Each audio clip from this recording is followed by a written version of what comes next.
Buenos días, docente. Me presento, mi nombre es Carlos Morales, estudiante de Ingeniería Eléctrica del CIE, en vocería de mis compañeros Einer Damián Villar y Víctor Vargas. El día de hoy, como parte pues, de la actividad, venimos a presentar un breve resumen del rectificador trifásico. En este caso hablaremos de dos, del rectificador trifásico de media onda y el rectificador trifásico de onda completa. Pues sin más preámbulos, iniciaremos con el rectificador de media onda, ¿sí? En configuración en estrella. Como se puede ver aquí en el diagrama, pues es un diagrama relativamente sencillo. Tenemos las tres fuentes, ¿sí? Las tres líneas, qué pena. La fase A, la fase B y la fase C, ¿sí? Que demuestran el circuito trifásico y la conexión de los diodos, ¿sí? Para hacer los rectificados. ¿Cuál es la idea de esto? Convertir una señal trifásica para obtener una salida de, de tensión continua, ¿sí? Entonces, como se pueden evidenciar acá, es la conexión de un diodo por fase, en la cual los cátodos están unidos entre sí a la salida para de una carga, en este caso, como podemos ver, es una carga netamente resistiva, ¿sí? De 10 ohmios. Y la salida de él, el negativo, pues es el que va al neutro. Entonces, sin más preámbulos, entonces comencemos de una vez. Entonces, como podemos evidenciar, eh, la salida es un reflejo de aquella tensión, digamos, de las tensiones de entrada, ¿sí? Pero el que predomina es la tensión mayor, ¿sí? Entonces, como en cada instante de tiempo en que se evalúe, digamos, el periodo. Entonces, ¿a qué nos referimos? Básicamente, aquí miramos la secuencia que vamos a venir trabajando, positiva, ¿sí? Y entonces aquí tenemos las tres formas de onda. La onda A es la amarilla, la tensión de la fase B es la azul y la tensión de la fase C es la roja, ¿sí? Y la tensión de salida es, digamos, esta negrita acá, que es la que corrige esas semiciclos positivos, ¿sí? Entonces aquí vemos que la tensión eh, en este primer intervalo, la tensión de la fase C es la que presenta mayor tensión. Entonces, por lo tanto, es la que se va a reflejar a la salida. Ahora, para realizar el análisis de los rectificadores trifásicos, lo que vamos a hacer es cambiar la escala de tiempo, ¿sí? Y vamos a utilizar una escala de ángulo. Básicamente, dado que la señal senoidal, ¿sí?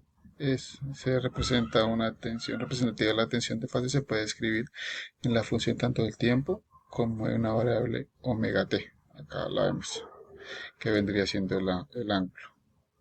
Entonces, en este caso, suponiendo un ciclo de onda, ¿sí? De la tensión de entrada, vamos a tener un intervalo de 0 a 2 pi radianes, ¿sí? Si observa la tensión de salida, ¿sí? De acuerdo aquí al caso del rectificador de media onda, vamos a observar que su periodo está dado o correspondido entre pi sextos y 5 pi sextos, dando un periodo de 2 tercios pi tercio radian, ¿sí? O otra forma de 120 grados hexadecimal, ¿sí? El desfase, por decirlo así. De esta forma podemos definir la tensión de salida en ese intervalo de ángulo, en este de acá, ¿sí? Y sería simplemente la definición de la tensión de la fase A, en este caso de 220 seno omega t, ¿sí? Y obviamente esta señal se va a repetir cada 120 grados o cada 2 pi tercios. Bueno, básicamente ese es el comportamiento de manera muy general, ese tipo de rectificadores, ¿sí? Y ahora vamos a ver por qué se comporta así. Entonces, para eso vamos a explicar el principio de operación. Nuevamente vamos a suponer la secuencia positiva que está dando acá, la tensión de la fase A, B, C, ¿sí? Y vamos a analizar este primer ciclo, ¿sí? O intervalo, como se prefiera llamar, la tensión de salida, ¿sí? En ese intervalo que estamos destacando, ¿sí? se va a cumplir esta relación que aparece acá, debajito del esquemático, como se ve, de la tensión de la fase C es mayor a la tensión de la fase A y a su vez la tensión de la fase A es mayor a la tensión de la fase B. ¿Sí? Esto es importante, esa relación, tenerla en cuenta, que se cumple solo en este intervalo. ¿Sí? Ahora, como decíamos anteriormente, como la tensión de la fase C es la que tiene un mayor valor, ¿sí? Finalmente, esa va a ser la tensión que se va a reflejar aquí en la salida, en este nodo eléctrico. Por lo tanto, el diodo 3 debería ser el nodo 3 el que se active y los 1 y 2 deberían mantenerse desactivados. Pero para corroborar esto, vamos a suponer en primera instancia que el nodo 1 en primera instancia, vamos a señalarlo con un color, va a ser el que se activa, por decirlo de alguna manera. ¿Sí? Bueno, digamos que ese es el que se activa, ¿no? Entonces, digamos, supongamos que este es el que se activa. Vamos a señalarlo. ¿Sí? Entonces, suponiendo que se activa, entonces la idealidad de su comportamiento, la tensión o la caída de tensión en sus terminales va a ser simplemente de 0 voltios. O sea, se comporta como un circuito cerrado, como un cortocircuito. ¿Sí? Eh, y en este caso, suponiendo el do 1 está activa, va a ser, va a ser la tensión de la fase A la que se va a ver a la salida y finalmente a la carga. Por lo tanto, si analizamos la tensión en el segundo diodo, básicamente la diferencia en sus terminales, en la tensión, será la tensión de la fase B menos la tensión de la fase refleja, que sería la A, como dice acá. Por lo tanto, la tensión sería mayor a la tensión de la fase B. Entonces, esta diferencia va a ser un valor negativo, es decir, menor a cero. Por lo tanto, el diodo se va a polarizar de manera inversa y por ende, ¿sí? Va a quedar como un circuito abierto. O sea, va a bloquear el paso de corriente. Ahora, si realizamos el mismo análisis en diodo número 3, ¿sí? Vamos a ver que la diferencia de tensión entre sus terminales es la diferencia entre la fase C, la tensión de la fase C, de la fase A, entonces como la fase es la que se está reflejando. Entonces, recordando la relación entre las tensiones de fases, ¿sí? Entonces, al ser mayor la fase C, esta diferencia es mayor a cero, es decir, positivo. Por lo tanto, como tenemos una tensión positiva, ese también se iría a activar.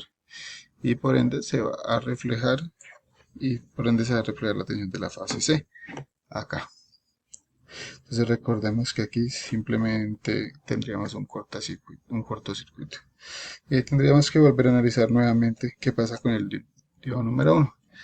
Vemos la diferencia de tensión que en sus terminales, que sería la diferencia entre la fase A y la fase C.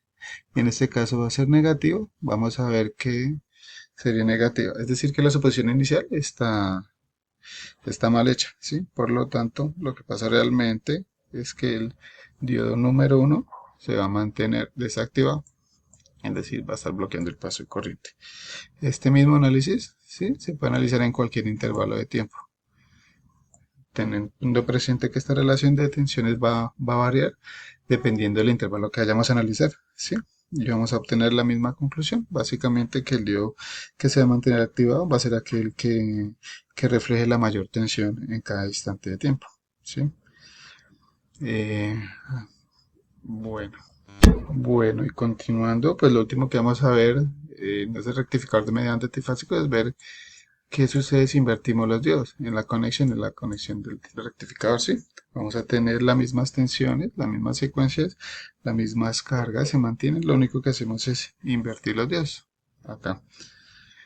Sí, entonces como podemos, pues, están apuntando de la carga hacia la fuente y el único efecto, ¿sí? Que va a producir este cambio será de que la tensión de salida, en vez de reflejarse en las tensiones mayores en cada instante de tiempo, se va a reflejar en las tensiones menores, es decir, aquellas que son más negativas, aquí como se evidencia.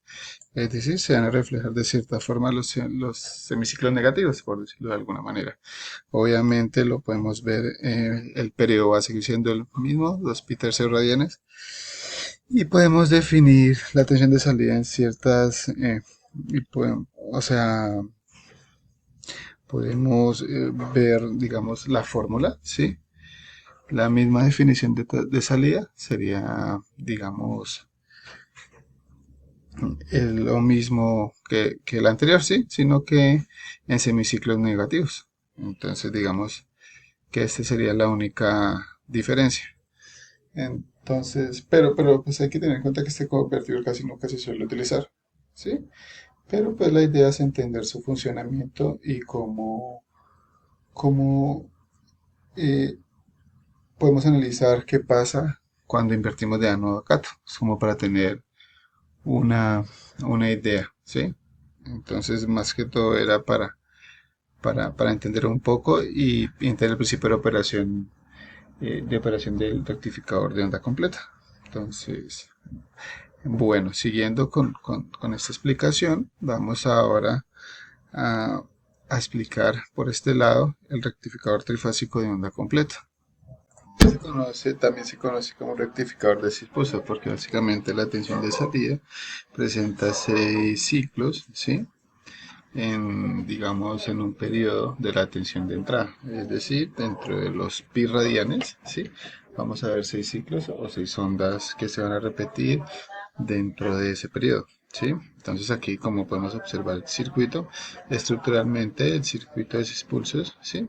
Se compone de 6 diodos. Entonces, donde 2 de ellos se van a conectar en serie, formando como lo que se conoce una pierna de rectificador, ¿sí? Y finalmente va a estar conformado por las otras dos, van a estar conectadas por 3 piernas distintas. A cada una se va a conectar una tensión de fase, ¿sí? La A, la B y la C. Y a la salida se puede conectar una carga, ya sea resistiva, inductiva, capacitiva o, bueno, alguna otra fuente que requiera carga, ¿sí? Entonces digamos, retomando en este caso, lo que va a suceder es básicamente que en un periodo, ¿sí? Es, más aquí tenemos 2 pi en la gráfica, ¿sí? Se van a reflejar, se van a reflejar 5, serían 1, 2, 3, 4, bueno, el de acá 5, 6 pulsos, 5 pulsos y medio, que entre dos se conforman los 6 pulsos, ¿sí? La diferencia con el rectificador de media va, en vez de reflejar las tensiones por fase, va a reflejar las tensiones entre fase o entre líneas, ya como se prefiera llamar. En este caso vamos a tener las tensiones, por ejemplo, entre AB o AC, como se evidencia acá, la azul, la amarilla, que a la final es la que se va a reflejar la tensión de salida, y al igual que en el caso anterior, sí, digamos la onda que se va a reflejar, la que se va a reflejar las tensiones mayores por cada instante de tiempo. Eh, Ahora si suponemos que la carga es puramente resistiva, las corrientes van a tener esta forma. Básicamente van a presentar esta como pulsito, ¿sí? Digamos como en forma de onda, porque simplemente se aplica la ley de Ohm. Sin embargo, las corrientes de fase, ¿sí? Van a presentar tanto valores positivos como valores negativos y además valores ceros, ¿sí? Que tiende a ser una forma senoidal, más o menos. Sin embargo, como no es una tensión, una corriente senoidal, van a presentar obviamente armónicos y puede presentar algún problema para la red eléctrica, para la cual se conecta el rectificador, ¿sí? Eh, digamos, ahora analizando la tensión de salida, ¿sí? Dado que tenemos 6 pulsos en 2 pi radianes, básicamente vamos a tener un periodo, aquí está, de pi tercios o 2 pi dividido 6, ¿sí? Estos pi tercios radianes o 60 grados de sexagesimales, ¿sí? Corresponde al periodo visto o analizándolo como un ángulo, ¿sí? Como un valor independiente. Obviamente el tiempo va a depender de la frecuencia en la que está oscilando la tensión, ¿sí? Y teniendo en consideración únicamente ese periodo, se puede definir la tensión de salida tal como se muestra acá, ya que se está definiendo con respecto a la tensión AB, suponiendo las tensiones de fase que estamos acá. Por eso aparece este desfase en la definición. Y si realizamos el análisis del cálculo de la componente de C, vamos a llegar a este valor que vemos acá. ¿Sí? La tensión de la componente de C va a ser igual a 3 raíz de 3 sobre pi